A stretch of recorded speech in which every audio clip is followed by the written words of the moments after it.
नमस्कार। महमूद गजनवी द्वारा सोमनाथ विध्वंस और पाटन की लूट के बाद भारतीय नरेशों ने कोई सीख नहीं ली। उनका सत्ता संघर्ष चलता रहा। महमूद के लौट जाने के बाद भीमदेव ने पुनः पाटन की सत्ता संभाल ली और साम्राज्य विस्तार भी किया।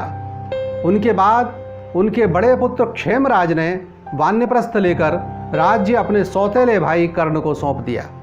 किंतु कर्ण की मृत्यु के बाद उनके अल्पवयस्क पुत्र जयसिंह और पत्नी मीनल देवी को सत्ताच्युत कर क्षेमराज के पुत्र देवप्रसाद ने पाटन पर अपना कब्जा कर लिया। तभी एक विचित्र घटनाक्रम घटित हुआ और एक जैन यति आनंद सूरी ने देवप्रसाद की हत्या करवा दी। पाटन में विद्रोह हो गया और जैन यति को पाटन छोड़कर भागना पड़ा। देवकुमार के पुत्र त्रिभुवन पाल ने सत्ता तो संभाली, लेकिन राजमाता मीनल देवी ने नगर सेठ मुंजाल मेहता की मदद से पाटन पुनः हस्तगत कर लिया और त्रिभुवन पाल को साबरमती से दमन तक का लाट का क्षेत्र और जैन व्यापारी उदयन मेहता को खंभात और कर्णावती की सत्ता सौंपकर पाटन की कुक्कुट ध्वजा पूरे गुजरात में फहरा दी। त्रिभुवन पाल से स्नेह संबंध और प्रगाढ़ करने के लिए मुंजाल मेहता ने मीनल देवी की भतीजी कश्मीरा देवी का विवाह भी त्रिभुवन पाल से करवा दिया। मुंजाल मेहता पाटन के प्रभावशाली महामात्य के रूप में प्रसिद्ध हुए। मुंजाल ने जब देखा कि समुद्री बंदरगाह खंभात और कर्णावती के संयुक्त साम्राज्य से उदयन मेहता की समृद्धि बेतहासा बढ़ रही है, जो आगे चलकर पाटन की प्रभुसत्ता को संकट का कारण बन सकती है, तो उन्होंने 4 साल बाद उदयन मेहता से कर्णावती लेकर एक नागर मंत्री दादाक को सौंप दी। उदयन को बुरा लगा, पर उसने प्रकट न होने दिया और समय के इंतजार में रहा। समय भी जल्द ही आ गया। सोलंकी राजा जयसिंह देव और आमात्य पाटन का भार आमात्य शांतु मेहता को सौंपकर देशाटन को निकले। तभी समाचार आया कि मालवा के अधिपति लक्ष्य वर्मा ने अपने सेनापति उबक को पाटन पर आक्रमण करने हेतु भेज दिया है। शांतु मेहता ने मदद के लिए चारों ओर संदेश भेजे, लेकिन खंभात के उदयन मेहता से सहायता न मिलती देखकर धन देकर मालव सेना को वापस करने की युक्ति रचनी प्रारंभ कर दी। जैसे ही महाराज जयसिंह और महामात्य मुंजाल को समाचार मिला, वे तुरंत पाटन लौटे। उन्हें आक्रमणकारी मालवा से संधि के प्रस्ताव से सख्त आपत्ति थी। तभी लाट से त्रिभुवन पाल के विश्वस्त सेना नायक काक वहां एक संदेश लेकर आए कि त्रिभुवन पाल अपनी सेना लेकर पाटन पहुंच रहे हैं। उसी दौरान जूनागढ़ के युवराज राखेंगार भी कृष्ण कुमार के छद्म नाम से पाटन गुपचुप आए। हमारे इस कथानक के नायक राखेंगार और काक ही हैं। अतः इन दोनों के ऊपर जरा ध्यान केंद्रित कर पूरा कथानक सुनेंगे तो ही आपको आनंद आएगा। टुकड़े टुकड़े में सुनेंगे तो कुछ समझ भी नहीं आएगा, आनंद तो दूर की बात है। पाटन में रहने के दौरान काक और युवराज राखेंगार के बीच मैत्री संबंध प्रगाढ़ हो गए। हालांकि उस समय काक को खेंगार की वास्तविकता का ज्ञान नहीं था। पाटन में एक कुम्हार की कन्या राणक अत्यंत सुंदर थी। महाराज जयसिंह को जब यह ज्ञात हुआ तो उन्होंने होली के अवसर पर उसे गुलाल भेजा। यह एक प्रकार से प्रणय निवेदन माना जाता था, किंतु संयोग से उन्होंने यह गुलाल काक के हाथों भेजा। किंतु काक जैसे योद्धा को यह कार्य अत्यंत ही अरुचिकर प्रतीत हुआ और उन्होंने अपने मित्र राखेंगार उपाख्य कृष्ण कुमार से आग्रह किया कि वह यह गुलाल यथास्थान पहुंचा दें। कृष्ण कुमार ने वह गुलाल पहुंचाया तो राणक देवी ने उन्हें ही महाराज जयसिंह समझा। बाद में राखेंगार ने जूनागढ़ के महाराज नवघन रा को संदेश भेजा कि अवसर उपयुक्त है। मालवा की सेनाएं पाटन पर आक्रमण करने आ रही हैं।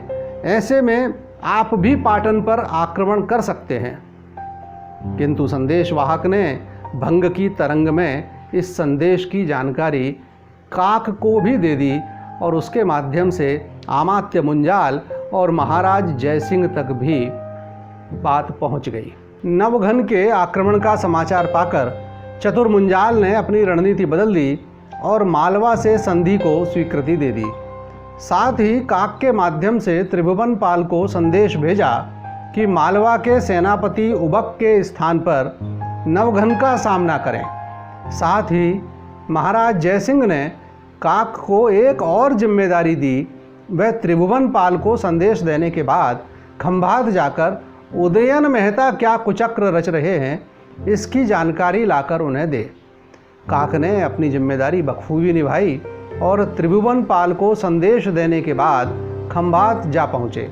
खंभात में पहुँचते ही उन्हें समझ में आ गया कि एक ओर तो गुजरात का प्रमुख बंदरगाह होने के कारण वहाँ अतिशय समृद्धि थी और उदयन की इच्छा पाटन के आधिपत्य से मुक्त और स्वतंत्र होने की थी।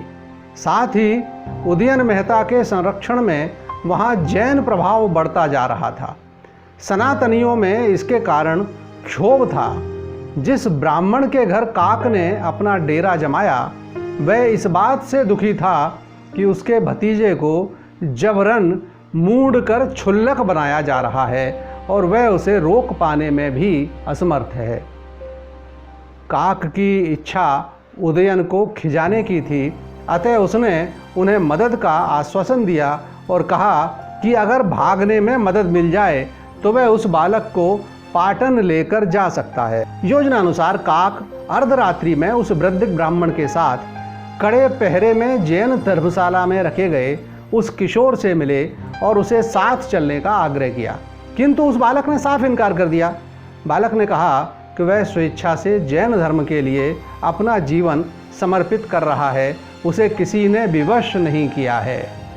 काक और वृद्ध ब्राह्मण निराश वापस लौट रहे थे, तभी एक युवती ने उनकी चर्चा सुनकर उनसे आग्रह किया कि क्या वे उसे यहाँ से मुक्ति दिला सकते हैं।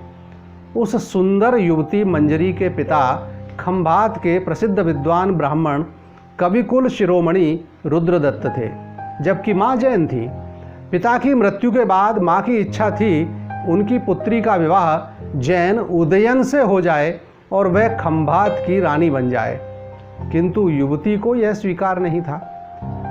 काक की तो मानो मुँह मांगी मुराद पूरी हो गई। वह तो किसी भी तरह उदयन को खिजाना चाहता था। उस बालक के स्थान पर वह मंजरी को लेकर खंभात से निकल गए। काक ने कर्णावती पहुंचकर दादाक से आग्रह किया कि वे मंजरी को पाटन में कश्मीरा देवी के पास सुरक्षित पहुंचा दें। उसके बाद काक अपने स्वामी त्रिभुवन पाल से जा मिले, जो तब तक रा नवघन को पांचाल में पराजित कर चुके थे और नवघन अपने कुछ सैनिकों के साथ वापस जूनागढ़ की ओर भागे जा रहे थे।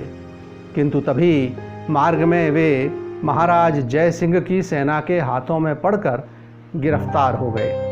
उन्हें मुंह में तृण लेकर महाराज जयसिंह की अधीनता स्वीकारनी पड़ी। उस समय एक भाट कवि दामाचारण ने जयसिंह की स्तुति में एक कवित्व पढ़ा जिसमें रा नवघन का उपहास किया गया था। पराक्रमी नवघन को अत्याधिक मानसिक पीड़ा हुई और जूनागढ़ पहुंचकर वे गंभीर अस्वस्थ हो गए।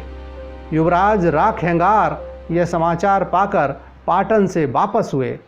अपने अंतिम समय में नवघन ने अपने चारों पुत्रों शेर सिंह, चूड़चंद्र, रायधन और खेंगार से एक ही बात कही, जो भी दामाचारण के गाल फाड़े, पाटन नरेश जयसिंह की नाक काटे, वही मेरा अंतिम संस्कार करे और जूनागढ़ संभाले।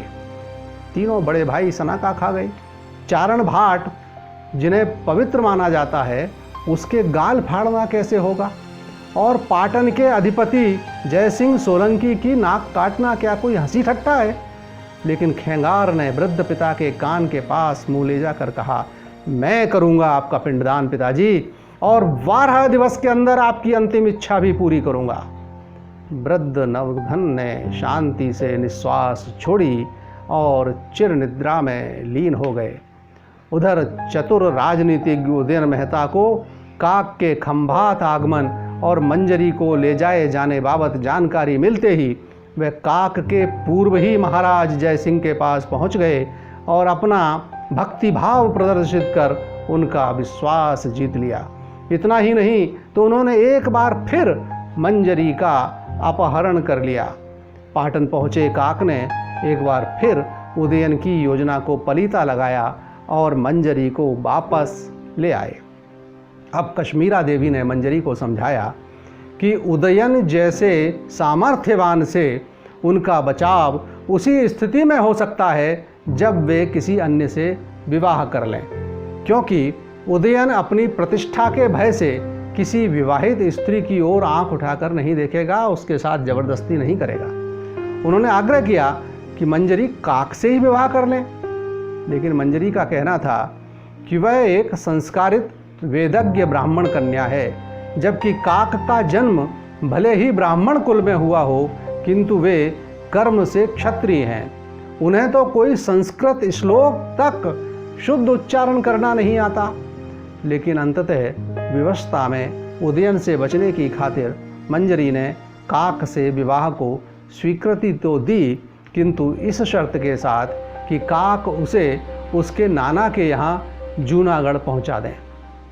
मंजरी के प्रेम में गिरफ्तार काक ने उसकी इस शर्त को भी स्वीकार कर लिया। सोचा विवाह के बाद तो मंजरी शायद इस शर्त पर जोर न दें। गुपचुप विवाह हो गया। लेकिन उसके बाद काक और मंजरी का क्या हुआ और खेंगार क्या सचमुच पाटन नरेश जयसिंह की नाक काट पाए, यह जानने के लिए अगले अंक की प्रतीक्षा कीजिए। नमस्कार।